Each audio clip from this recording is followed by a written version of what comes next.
Indiana versus Oregon is a game that I strongly believe will be looked back upon a decade or two or even 3 decades from now as a turning point in college football, as a historic point, an inflection point, a fork in the road in college football. And I want to discuss with you why that is. Indiana was a 7.5 point underdog who had never beaten a road top 5 team before in its history. Curt Cignetti entered that game with only 2 losses to top 5 Ohio State and top 5 Notre Dame as they finished the year, the 2 national championship game participants. Before I continue, liking the video, watching the video all the way through, and commenting your thoughts down below are the best ways to support the channel, as they help push me into the algorithm, help me to receive a larger paycheck that I can use to reinvest in producing elite analysis for you all. Subscribing to the channel, hitting the notification bell, sharing the video around, and supporting us in other ways that you can find out via the description are other awesome ways to support our operation at College Football with Sam. We are becoming the best. We want to be the best. Thank you all for making that possible.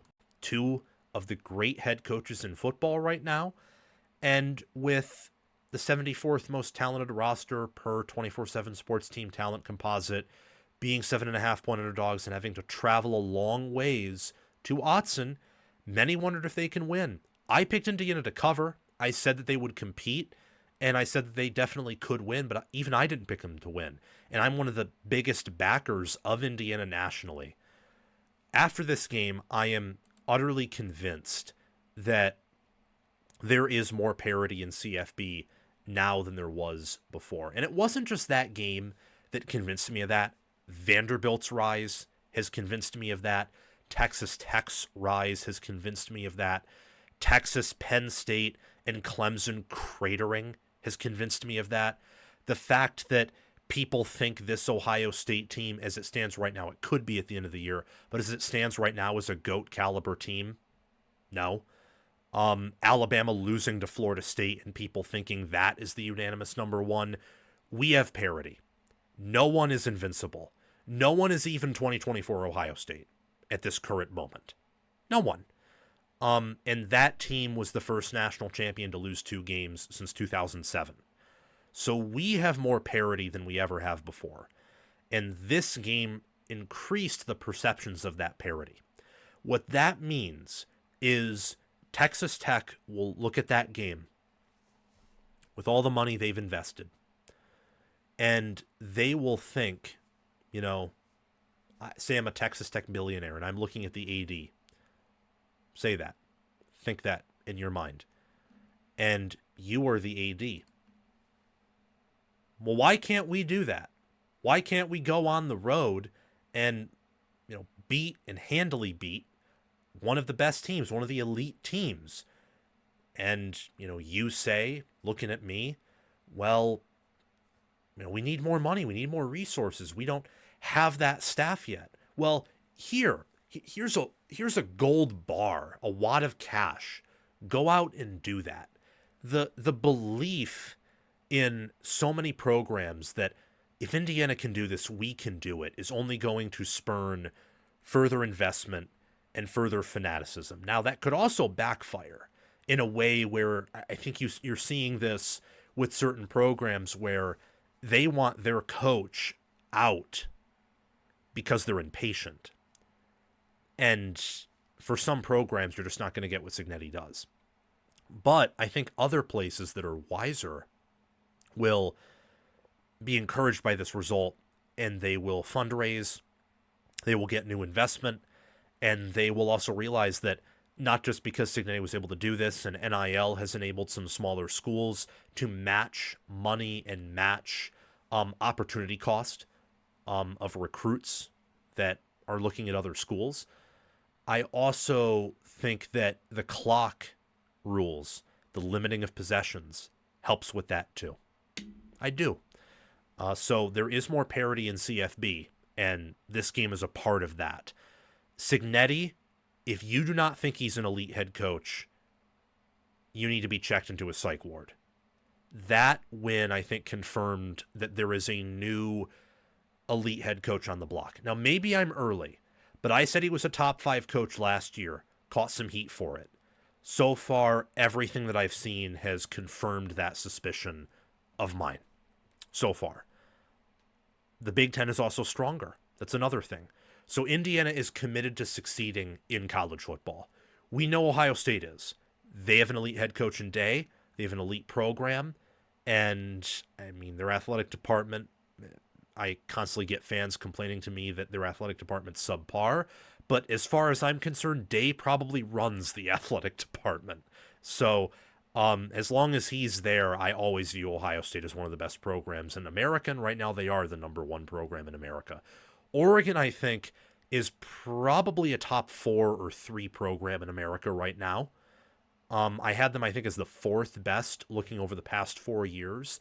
And if you're looking at really the here and now, which is really just this year and maybe a bit of last year, Oregon, I would definitely say, is top 4. If not, they could even be the 2nd best program in football right now, given what we're seeing out of them.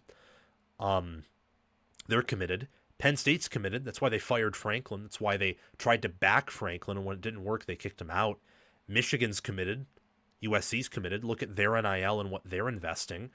I think Washington is committed. I believe Nebraska is committed. Wisconsin is trying to be committed. Same thing with like Minnesota. Same thing with Illinois. You do not have the same commitment across the board in the Big Ten you do the SEC, and that needs to change if the Big Ten wants to call itself the best conference in America. But they're showing signs at different angles to where they are catching up to the SEC. I do not think they've surpassed them yet. I think a lot of Big Ten fans are saying they have as kind of a cathartic release to try and anger SEC people they don't like. It's like you're being intellectually dishonest to make your opponent angry. It's political. It's political strategy. I don't think that's reality, though. I think the SEC still is the overall better conference. The Big Ten's just better at the top, though. And the good news is for the Big Ten and for people who think the Big Ten's better than the SEC, because the top at the Big Ten is expanding with a team like Indiana joining that, that will strengthen your argument if that continues, that down the road maybe the Big Ten can match the SEC in terms of commitment and overall conference depth. Big Ten is stronger now than it ever has been, and that is with an era that does put a much lower cap on the best teams. Like Alabama they will never field the 2020 caliber Bama team ever again. I do not think Ohio State will ever field a team like the 2019 team again. Michigan will not field the 2023 team again. Georgia, do not think they will field the 2021 or 2022 team again, at least under the current rules. And there are exceptions to the rule. Like Ohio State should bring a lot of guys back for 2026. Alabama, if they continue to win out at the clip they are, they could be in a conversation for one of the better teams of the 2020s. If Indiana or Oregon, just from a pure dominance standpoint, are as dominant in the rest of their games as they have been for the first 7, they could be in that conversation. Just saying it's a lot less likely now than it was for teams to be at that top, like GOAT caliber conversation. For Indiana, their program ceiling, I think, is raised by this. So they've had the resources to be elite. They committed to it last year. They spent more in the portal this year. They've recruited some blue chippers for this upcoming recruiting class. They're now constantly in the top 5, top 6 for finalists for 4 and 5 star level commits. And with that win over Oregon, I don't see any reason why you wouldn't want to go to Indiana if you are a high level commit. They clearly develop you. They coach you well. I mean, again, they are up there right now with Oregon and Ohio State in the Big Ten. And those are recruiting monsters. So why can't Indiana become one? And for Oregon, this is what also makes history. Typically when you lose these type of games, when you lose to these type of teams, like the brand that Indiana is, that typically is not a good sign for you. You'll typically fall off a cliff. I don't think that's going to happen with Oregon. A lot of that has to do with who Indiana is, but it also has to do with who Oregon is. Oregon lost these games in the past, and it meant that they weren't going to play for a title in the BCS era, or it meant that they did have some weaknesses that would be exposed in the playoffs, in the Mark Helfrich era, playoff era, Mario Cristobal era. I don't think Oregon's like that. Now, I don't believe this Oregon team is closer to 2021 or 2022 Georgia than they are to Chip Kelly, Oregon. They're still closer to Chip Kelly, Oregon. If they were to somehow replicate that Georgia run at Oregon with the new rules, that might be an all-time coaching job for that specific season.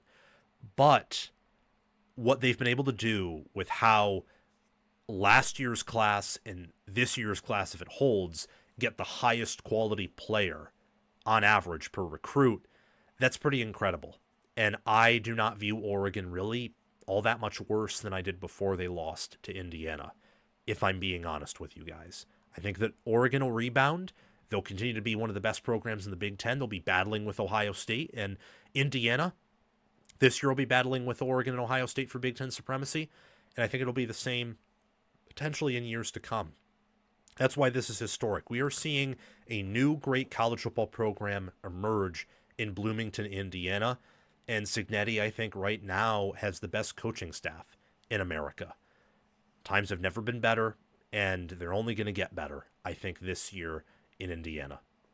Thanks for watching this video.